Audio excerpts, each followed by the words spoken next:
How to download HSBC bank statement as PDF.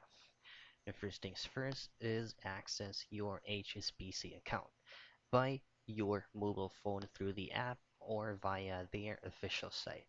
Now I'm going to be using Google Chrome for you to be able to follow through.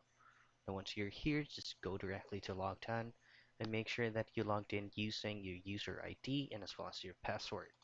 Now once you have successfully logged in, all you have to do next under quick links, you should be able to see view statements. Now in here, you'll have to choose a specific data range for you to be able to download it.